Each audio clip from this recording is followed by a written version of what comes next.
Hello student, welcome to creative tuition classes. Student, जो next video लेकर आए हैं वो है बी ऑनर्स थर्ड ईयर का टॉपिक है पॉल साइंस का। और जो बुक है आपकी वो है इंडियन फॉरेन पॉलिसी, भारतीय विदेश नीति। तो इसमें लास्ट वीडियो मैंने आपको बताया था भारत की विदेश नीति क्या है, उसकी विशेषताएँ और उसके उद्देश्यों का वर्णन करें। तो विदेश नीति जो होती है, विदेश से संबंधित नीति को विदेश नीति कहा जाता है। और अपने राष्ट्रीय हितों की रक्षा के लिए अंतर्राष्ट्रीय संबंधों के वातावरण में अपने लक्ष्यों को प्राप्त करने के लिए राज्य द्वारा चुनी गई सर्वहितकारी रणनीतियों का समूह होती है, जिसको विदेश नीति कहा जाता है। तो स्टूडेंट, इसमें जो हमने लास्ट में उद्देश्य और विशेषता पढ़ी थी, उसके बाद जो था वो था विदेश नीति के सिद्धांत, जो बहुत इंपॉर्टेंट है, जो एग्जाम में आते हैं। इसको दो पार्टों में बांटा गया है, प्रमुख सिद्धांत और अन्य सिद्धांत। प्रमुख सिद्धांत में क्या है, गुटनिरपेक्ष और पंचशील आते हैं। दूसरे में अन्य सिद्धांत में आता है यथार्थवाद, अनुरूपता से अस्तित्व। तो ये एक तरीके से दो आधार पर बांटे गए हैं। तो उसमें सबसे मेन जो है गुटनिरपेक्षता, कि गुटनिरपेक्षता होता क्या है। तो इसका जो सम्मेलन था 1961 में बेलग्रेड में हुआ, और गुटनिरपेक्ष अर्थ होता है किसी भी गुट में शामिल न होकर अपना गुट बनाना।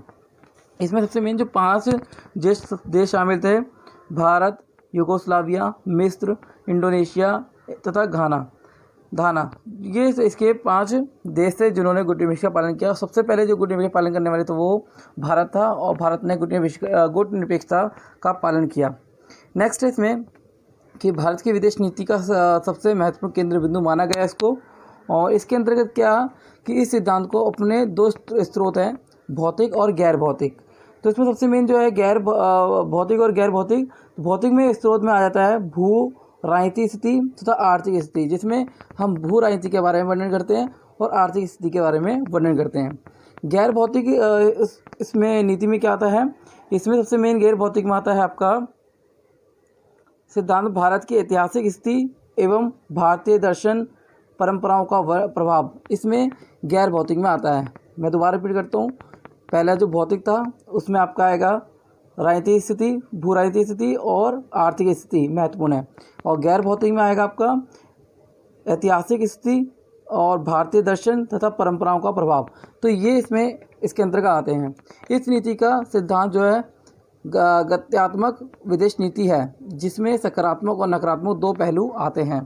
पहला जो पहलू है वो है नकारात्मक, शक्ति गुटों से अलग रहना। सबसे मैंने कि किसी भी शक्ति में शामिल ना होना और अलग रहना। तो उसकी एक तरीके से शक्ति गुटों से अलग रहना नकारात्मक पहलू में आता है। और नेक्स्ट सैन्य संगठनों से में शामिल ना होना। नेक्स्ट इसमें सकारात्मक, विश्व शांति स्थापित करना, विश्व में स्वतंत्रता का प्रयास करना, उपनिवेशवाद को समाप्त करके राष्ट्र का विकास करना। तो ये इसके मुख्य एक तरीके से पहलू थे।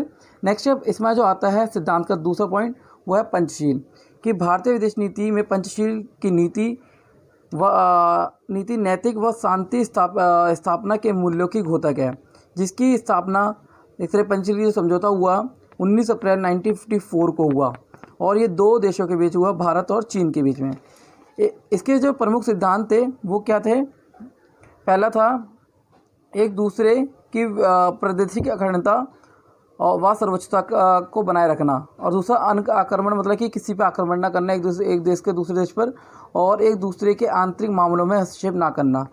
इसमें सबसे पहले सिद्धांत था एक दूसरे की प्रादेशिक अखंडता और सर्वोच्चता को बनाए रखना और आक्रमण ना करना एक दूसरे पर, एक दूसरे के आंतरिक मामलों में हस्तक्षेप ना करना, शांतिपूर्ण से अस्तित्व बनाए रखना। तो इसके सिद्धांत थे। नेक्स्ट है इसमें जो दूसरा पॉइंट आता है वो है आपका यथार्थवाद। भारतीय विदेश नीति का अन्य सिद्धांत विभिन्न राष्ट्रों के विदेश नीति के समान यथार्थवाद दृष्टिकोण रहा है। इसके अंतर्गत भारत ने हमेशा अपने राष्ट्रीय हितों को पूर्ण रूप में पूरा करने का प्रयास किया है। तो इसमें सबसे यथार्थवाद कि भारत ने सबसे मैंने यथार्थवाद दृष्टिकोण को अपनाया।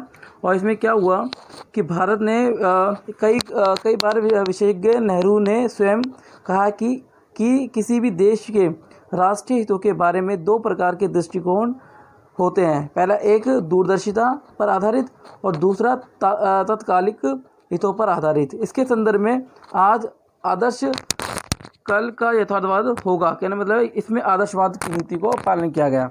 नेक्स्ट इसमें अनुरूपता। भारतीय विदेश नीति के सिद्धांत गत्यात्मक होने के साथ साथ अंतर्राष्ट्रीय परिस्थिति के अनुरूप अपने आप को ढालने की क्षमता रखता है। उदाहरण के लिए आप गुटनिरपेक्ष का अर्थ यह नहीं है कि भारत हमेशा सैन्य क्षमता सहायता का विरोधी है रहा है, बल्कि अपने हितों के लिए वो उसका सहारा ले सकता है सैन्य शक्ति का। नेक्स्ट इसमें क्वेश्चन जो आता है स्टूडेंट्स में, वो आता है भारत की विदेश नीति के निर्माण व घरेलू और ऐतिहासिक कारकों की भूमिका का वर्णन करें और इसके सिद्धांतों का वर्णन करें। तो स्टूडेंट जो भी क्वेश्चन आएगा भारत की विदेश नीति के ऊपर, जो मैंने आपको फर्स्ट वीडियो आपके लिए डाली है और ये जो सेकंड वीडियो आपकी विदेश नीति के सिद्धांत, तो स्टूडेंट आप इनको अच्छी तरीके से एक्सप्लेन कर देना। और ये इंपॉर्टेंट मैंने पॉइंट आपको बताए हैं, आप इनको अच्छे से एक्सप्लेन करोगे तो एग्ज़ाम में जो क्वेश्चन है आपका वो उसका आंसर अच्छी तरीके से कंप्लीट हो जाएगा। तो उम्मीद करता हूँ कि वीडियो आपको समझ में आए। प्लीज़ इसको लाइक करें, शेयर करें। धन्यवाद।